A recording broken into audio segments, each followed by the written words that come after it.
আমরা যখন ইউনিভার্সিটিতে আসি দেওয়ালে দেওয়ালে লেখা ছিল একটি নাম শুনো নবীন আদম ও নাসির উদ্দিন। তো তার মানে এই না যে নাসির উদ্দিনের ক্যাম্পাস হয়ে গেছে। এখন বাইরে থেকে কেউ যদি বলে যে চট্টগ্রাম বিশ্ববিদ্যালয় হ্যাঁ ছাত্র শিবিরের মোটামুটি আছে একটা অবস্থান, তো আসলে এটা বাইরের অবজারভেশন, কিন্তু আলটিমেটলি এখানে প্রায় ম্যাক্সিমাম ছাত্র সংগঠনগুলোরই সহ অবস্থান আছে এবং খুবই চমৎকার অবস্থান এবং তাদেরও সাংগঠনিক অবস্থা অনেক বেশি ভালো। তো এখানে এটা আলাপটা চলে, এটা আসলে বাস্তবতায় তেমন কিছু নাই।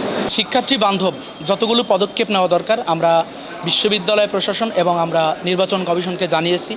আমাদের সাথে তৃতীয় দফায় যখন বসা হয় প্রার্থী এবং ইচ্ছুক শিক্ষার্থীদের সাথে আমরা বলার চেষ্টা করেছি, পরীক্ষা সবগুলো বিষয় আসছে, সেখানে তারা পর্যালোচনা করে একটা সিদ্ধান্ত গেছে যে নির্বাচন আমরা 3 দিন পিছাবো।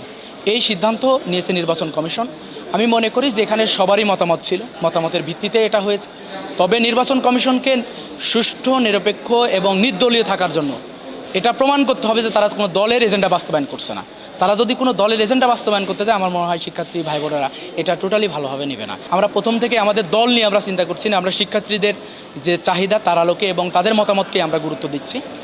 এখানে মিশ্র প্রতিক্রিয়া আছে। অনেকেই মনে করছে যে এই যে আজকের পরীক্ষার পরে তাদের প্রায় আবার 24-25 দিন পরীক্ষা, এর ফলে তাদের সেশন জট তৈরি হয় কিনা, এটা একটা শঙ্কা তৈরি করে। এটা নিয়ে অনেকের কমেন্টস হচ্ছে যে আমাদের পরীক্ষাটা নির্বাচনটা পিছানো কঠিন হয়েছে।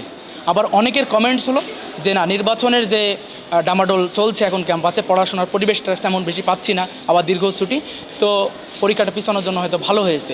এরকম উভয়ই মতামত কিন্তু আছে, যার কারণে আমি মনে করি যে নির্বাচন কমিশন যে সিদ্ধান্ত নিয়েছে, একাডেমিক যে প্রভিসি একাডেমিক রয়েছেন, একাডেমিক কাউন্সিল রয়েছেন, তারা আলাপ আলোচনা করে কীভাবে শিক্ষার্থী বান্ধবভাবে তারা এগিয়ে যেতে পারে, এটা সিদ্ধান্ত নিলে বেশি ভালো।